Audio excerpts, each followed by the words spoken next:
본문의 말씀을 통해서 세 가지 주제로 하나님의 말씀을 묵상하고자 합니다. 첫 번째는 그리스도께서는 사람의 마음과 삶을 꿰뚫어 보신다는 겁니다. 예수님과의 대화 속에서 사마리아 여자는 예수님이 그냥 평범한 유대인이 아니라는 것을 깨닫게 됩니다. 물론 이때까지만 해도 사마리아 여자는 예수님이 하나님의 아들이시며 그리스도라는 것까지는 알지를 못했습니다. 그럼에도 자기가 숨기고 있는 것을 꿰뚫어 보시는 그 예수님에게서 특별한 권위를 본 것은 사실이었습니다. 요한복음에는 예수님께서 사람의 마음과 삶을 꿰뚫어 보신다는 여러 증거들이 곳곳에 등장을 합니다. 가장 대표적인 사건 하나를 들라면 나다나엘과의 만남이었습니다. 예수님은 이전에 나다나엘이 어떤 사람인지 만나본 적이 없었습니다. 그럼에도 나다나엘이 예수님 앞에 나타났을 때에 그가 그리스도에 대한 하나님의 약속을 기다리는 참 이스라엘이라는 것을 아셨습니다. 나다나엘의 삶과 그의 마음을 꿰뚫어 보셨기 때문에 그를 예수께서 아셨던 겁니다.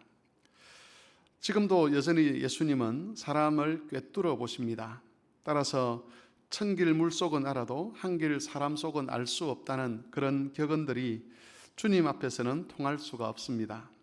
아무리 뛰어난 통찰력을 가진 사람이라 할지라도 작정하고 속이려고 하면 다른 사람의 본심을 알 수 없고 또 속임을 당할 수밖에 없을 겁니다. 하지만 그리스도께서는 우리의 마음의 의도와 생각을 다 아시는 분입니다. 우리의 모든 것이 그리스도 앞에 다 공개되어 있다는 것이죠. 이런 면에서 우리는 늘 경각심을 가지고 살아가야 할 것입니다. 우리 각자가 사람을 꿰뚫어 보시는 그 하나님 앞에 살고 있다는 것을 기억한다면 우리의 마음의 생각과 삶의 모든 것들이 하나님 앞에 다 펼쳐져 있다는 것을 안다면 우리가 쉽게 악에 빠지거나 또 악의 유혹에 넘어지거나 악한 마음을 고집하며 살아갈 수가 없을 것입니다. 그래서 하나님 앞에서 겸비하게 자신을 돌아보면서 회개하는 삶, 또 하나님 말씀에 순종하기 위해서 애쓰는 삶을 하나님 앞에서 살아갈 수 있어야 할 것입니다.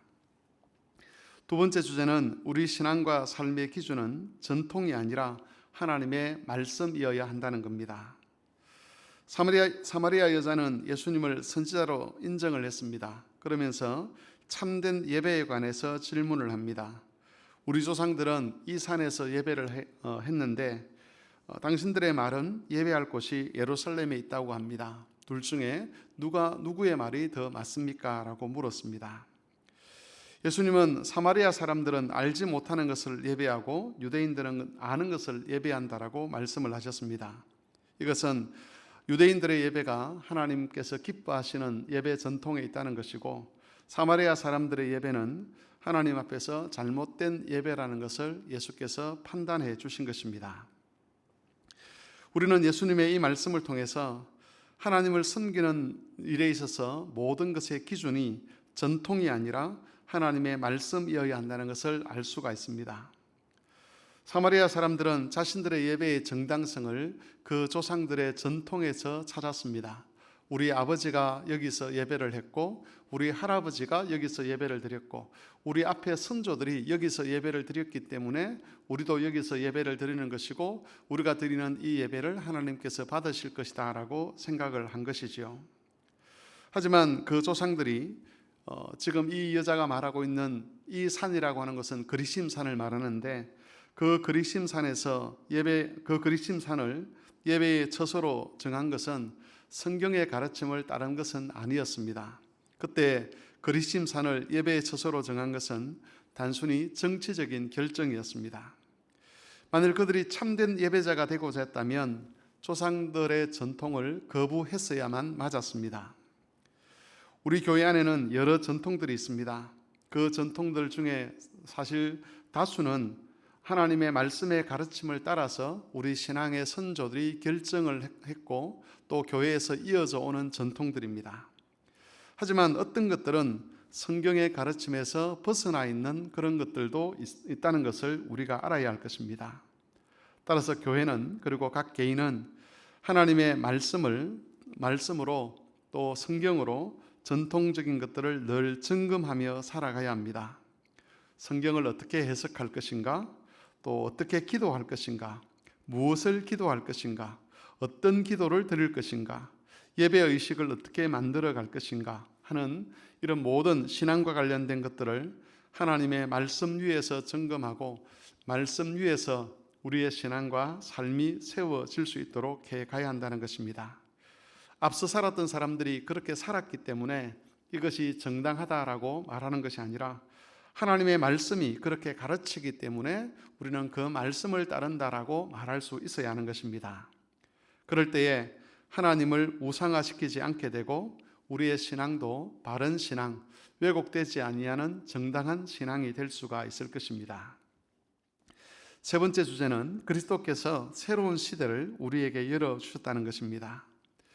예수님은 사마리아 사람들의 예배를 정죄하고 율법 안에서 이루어지는 유대인들의 예배를 인정하셨습니다.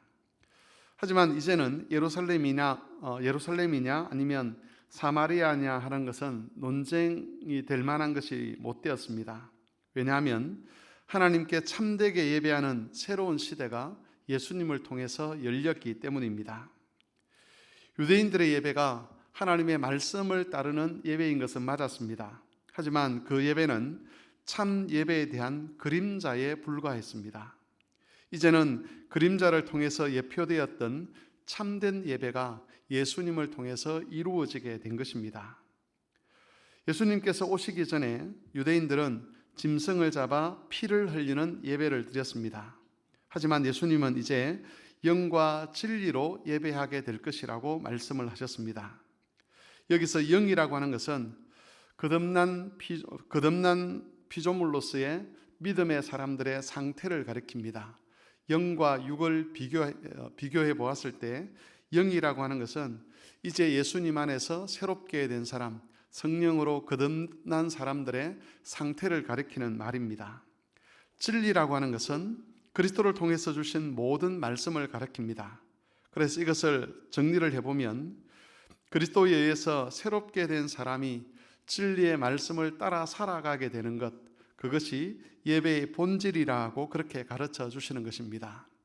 이전에는 예루살렘에서 예배하는 것이 맞느냐, 사마리아에서 예배하는 것이 맞느냐, 그것을 가지고 다투었습니다. 또 짐승의 피를 잡아서 하나님께 예배를 드렸습니다. 하지만 예수 그리스도로 말미암아서 이제는 새로운 방식의 예배가 주의 백성들에게 허락되었다는 것입니다. 그것은 새로운 피조물이 되고 새로운 피조물로서 그리스도께서 가르쳐 주신 그 가르친 대로 진리를 따라 살아가는 삶, 그 자체가 예배의 본질이라는 것이고, 우리가 그 삶의 열매를 가지고 하나님 앞에 나와서 예배할 때에 그것이 하나님께서 기뻐하시고 찾으시는 참된 예배가 된다는 것입니다. 그러므로 만일 우리가 하나님을 영화롭게 하고 또 하나님께서 기뻐하시는 예배를 드리고자 한다면 단순히 예배하는 자리, 그 자리에 와서 무엇인가를 결정 내리고 하는 것이 아니라 일상의 삶에서 하나님의 말씀을 기억하고 그 말씀에 순종하여 선한 열매를 맺는 그런 삶의 열매를 가지고 하나님께 나아와야 한다는 것입니다. 그 삶의 열매로 하나님을 기쁘게 하는 자가 참된 예배자이고, 그렇게 예배할 때에 하나님과 우리 사이에 참된 교제가 이루어지며 하나님을 영화롭게 하는 삶을 살아갈 수가 있는 것입니다. 이것을 기억하셔서 오늘도 진리 안에서 선한 열매를 맺으심으로써 영이신 하나님께 합당하게 예배하는 그런 성도들이 되실 수 있기를 바랍니다.